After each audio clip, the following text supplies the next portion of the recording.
So what's the new charge? What's the new charge? There's always something that they're going after Trump with or against Trump for. Despite the fact that if you're the Democratic Party, Trump has broken all sorts of promises to his own base that would seem outright absolute fodder to go at him against. Do you have big, beautiful health care? No. Trump tried to get rid of Obamacare. That would have gotten rid of, 20 million people still not uninsured under Obamacare, and he would have made that situation worse. He wasn't going to give tax cuts. No, he did give himself massive tax cuts that were able to benefit people, him and his cronies and people in his camp. He did put outright billionaires in position or seats of power positions. This doesn't look like draining the swamp at all. However, what Democratic Party goes for fodder for is conspiracy theories. Trump and Russia, there's one. And even after Mueller, the guy who they wanted to essentially do that, comes back and says, yeah, we don't have a link here that we can establish. It doesn't matter. If you talk to any random Democrat, they would still say Trump was working with the Russians, and they would keep digging that ditch a bit deeper. So what's the story of today? Donald Trump was pressuring the Ukrainians in order to get information on Joe Biden's son.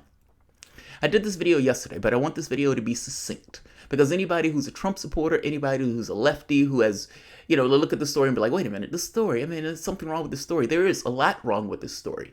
And if I am being really honest, if Trump was competent at his job, this would be the death nail in Joe Biden's campaign. And I'm saying that even with all the hysteria that's taken place from CNN and MSNBC and even to some degree of Fox News, this would be the death nail in Trump's campaign if Trump knew how to use the bully pulpit to absolute and full effect. So let's talk about it. Supposedly, the charge. What's the charge? The charge is the Trump campaign, or Trump himself, was talking to somebody from the standpoint of the Ukrainian government and was pressuring that person to get information on Biden's son. That's the allege. And supposedly there's a whistleblower that comes out that talks about this. I'm going to flip over in a moment, but I had a conversation with the gentleman. I had a clinic visit today. Usually I don't do videos on clinic visit days, but I was annoyed enough where I would do a video today. I had a conversation with the gentleman. I said, you're a Democrat. I said, you explain it to me. Joe Biden did this himself, meaning Joe Biden comes out and says he's pressured the Ukrainian government in holding aid package of $1 billion to a submissive Ukrainian government that needed that aid package. Otherwise, that government would have potentially went bust. Withholding that unless he fired a prosecutor. What Joe Biden didn't say, that the prosecutor was investigating a company that Joe Biden's son was part and parcel to. Now, on top of this, the DNC had an operative in the Ukrainian embassy that was working with the Ukrainian government or aspects of the Ukrainian government to release information on Manafort. Everything that I just told you is true. And yet, mainstream media will push a story saying that Trump was pressuring whistleblowers and everything else. Biden, meaning the Obama administration, did it. Nobody had an issue with it. And even further, the Democratic Party was working with the Ukrainian government itself in order to hurt Manafort. No issue. When Giuliani made that point to Cuomo went straight past it because either Cuomo didn't know, or what I strongly suspect is even if he did know, Cuomo didn't necessarily care that the Obama administration was doing the exact same thing that they're condemning Joe Biden for on two fronts. Either in getting the information from the standpoint of working with the Ukrainian government to hurt Manafort, or in Biden using campaign, a bundle package, a aid package, to get political concessions of getting them to fire a prosecutor that was investigating his son's firm. But if you were watching mainstream media, their hair is on fire. Oh, here's the reason for impeachment. Now, this is definitely a reason for impeachment, if not before. Should Obama have been impeached for allowing the Joe Biden to do that? Should the Democratic Party right now be held up for charges for working with a foreign government in order to adversely affect our elections? And don't take my word for it. The Ukrainian courts themselves came out and said that what their government was doing, meaning leaking information to hurt Trump in the 2016 campaign, was illegal. Explain to me why I should have strong feelings. Explain to me why I should be up in arms about Trump and this particular conversation.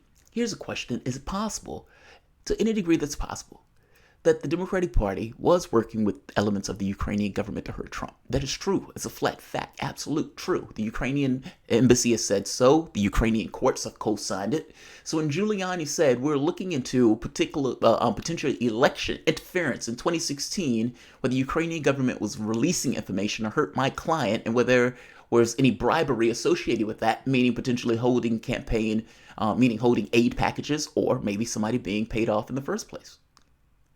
Giuliani, whatever you want to think of him, racist, slightly senile, not necessarily the best person to tote this particular message. Doesn't matter.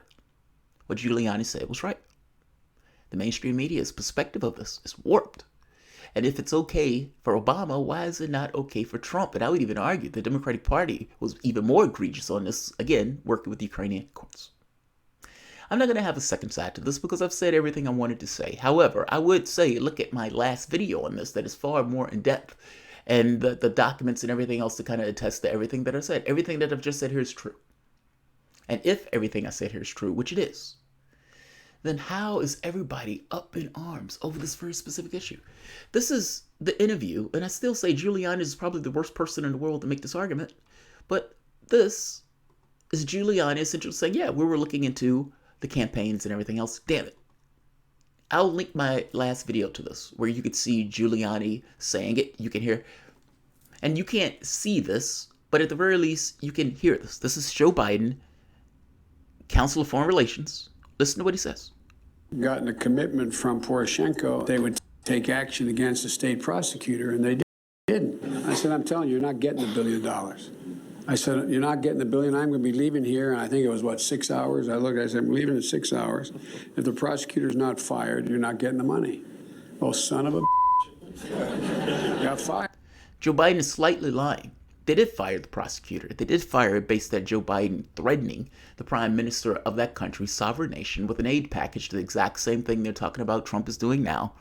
And they did fire the prosecutor. It took place over several months, not over the course of a few hours. Joe Biden does what he does. He lies constantly, and maybe for all I know, he doesn't even remember it. He's just kind of going on what he thinks took place. How are you hitting Trump on this? How are you hitting Trump? And that's let alone the documents where the Ukrainian embassy admits that a DNC operative was working in the embassy to get information to release on Manafort, or for that matter, to get the Ukrainian prime minister to mention Manafort so they can attack him and use some kind of congressional investigation that the Democratic Party can push for in order to attack Trump in the 2016 campaign.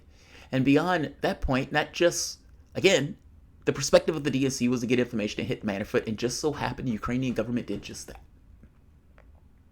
And yet, hysteria. If this is not the thing to impeach him on, then what is? You have no idea. Kip Winter, thank you, Kip Winter, the degree of annoyance. And by the way, this is not a defense of Trump. This is a defense of hypocrisy. This is somewhat of a certain degree of anger associated with a party that doesn't want to use the political system itself. Meaning, you lost in an election. And you might take issue with the Republican Party. In fact, you didn't even take issue with the Republican Party gaming the system, being in Wisconsin with this notion of interstate cross-check and gaming the votes and kicking people off the tally and making lines longer. You didn't take issue with any of that. And that's stuff that affects me, my community as African Americans. When Al Gore got up there and gavelled down one black person after the next, when they kept saying that race against George Bush was dodgy. But Gore did that. How weak and spineless. And instead of dealing with this notion of, look, let's just beat Trump in the election, you don't want to do that. You went with Mueller. And again, trying to get a constitutional loophole of getting the president out that beat you, a reality shows, beat your candidate in a race.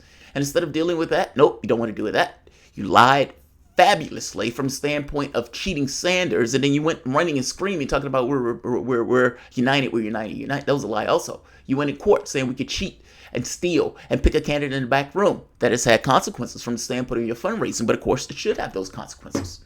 My point is this. Instead of dealing with real things, we go from one conspiracy to the next from the Democratic Party. You wanted to impeach Trump over being racist. You wanted to impeach him over a tweet. You wanted to impeach him over what took place from the standpoint of Charlottesville. You wanted to impeach him over not Russian interference, but over obstruction of justice, over something that didn't even take place based on what Mueller said. You went so far as to say that what Mueller said, meaning his report, should not be used in a hearing and a trial that you started against Trump, where Trump ends up using the Mueller report as his defense, and you end up attacking the Mueller report. At least your lawyers do. And now, here we have something that Joe Biden admits to, Joe Biden bragged about, flagrantly so. And we have the Ukrainian court saying that, yeah, what took place in regards to firing that prosecutor or the information being released about Manafort was illegal. And even further than that, you have the Ukrainian prosecutor that replaced the guy that Joe Biden got fired, saying that Joe Biden said was an upstanding guy, saying, yeah, we need to look into this because what took place from the standpoint of what Joe Biden is admitting to is illegal by our laws. And I would even argue it's probably illegal by United States' own law, but nobody cares about it. If Trump knew how to use a bully pulpit and he got up there, he gave a speech talking about what Joe Biden did in that last race and let the media have a feeding frenzy on it, I guarantee you this story, at the very least, he would have opposition fired to explain why what Joe Biden did in that last race was either illegal, what the Democratic Party did in that last election was dodgy at best, and if they're going to say that Trump and Russia were working together, the notion that the Ukrainian government and the Democratic Party were working together, and they don't make that as a big deal, and they're going to scream about the Russians. If Trump knew what he was doing from the standpoint of the bully pulpit, he would hit this shit head on. He would hit it head on. Yes, I was pressuring the Ukrainian government because based on our laws, Joe Biden broke the law. And potentially Joe Biden did this in order to protect his son. Let media have their say. Yes, there's an element of that you were probably looking to hit Joe Biden with in a 2020 campaign, but who gives a shit? If it's legit, it's legit. Let CNN talk about it. Let MSNBC talk about it. Let Fox News, your propaganda arm, back you up on this. Let the Republican congressmen back you up on this. Let the Democrats explain how the DNC was working with the Ukrainian government. Let all this stuff come out. If they want to have a fight about it, let's have a fight about it. No, it's not from the standpoint of real things that helps people, but all fights don't necessarily take place in the specific language that it needs to take place in. Sometimes there are all sorts of things. I mean, the war for Germany was being fought in the Middle East in some respects. This is not, again, a rah-rah Trump. I'm also annoyed that the Democratic Party is taking this cadence. The mainstream media is taking this cadence. When I wanted this news about Biden working to pressure the Ukraine, when I wanted this news about the Democratic Party working with the DNC, nobody cared about that news. But now, all of a sudden, we care about it greatly. If you want to have a fight about it, let's have a fight about it. And if Donald Trump was competent, he wouldn't back away from this at all. He would put all of it out. This is why we were doing it. And he would have somebody better than Giuliani making his case. He himself would get on to make his case. He would have the people who are stomping for him to go out there and make their case and have a fodder. Because honestly, and I'll leave it on this, if your name is Donald Trump, this is exactly the fight that you want. You don't want to talk about your failures in regards to domestic policy. You don't want to talk about your failures from the standpoint of a potential recession. You don't want to talk about your failures talking about this Iran strategy or Venezuelan strategy. You don't want to talk about the fact that everything that you've said and put your mind to in this administration, maybe with the standpoint of building the wall, you absolutely, outright, utterly, and entirely failed on. So if you do need to talk about something, why don't you talk about Joe Biden's firing the guy who's prosecuting Joe Biden's or potentially investigating Joe Biden's son? And if your name is Trump and the people are in your particular campaign of all the things that you want to talk about, this probably would be it. I'll leave it here. Like, share, subscribe. Yes, the story annoyed me. And again, it's not so much a rah-rah Trump, it's more so of mainstream media sucks. This is outright propaganda. Joe Biden and the Democratic Party did not just the same thing, but even worse. And mainstream media, for the most part, ignored it and gave it a pass. And even when Giuliani brought it up, they ignored it. If Trump knows what he's doing, this is the issue that you want to talk about. This is the issue you want to talk about right now. They are having a feeding frenzy on this notion of impeachment, and you need to come up with a reason and a rationale for why you're doing it. Nothing you did in that process was illegal at all. unethical maybe, not illegal, and the ethics of it changed depending upon whether or not you had an actual credible reason for doing so. You did. If Trump knows what he's doing, this story will bury Joe Biden. I don't think he knows what he's doing.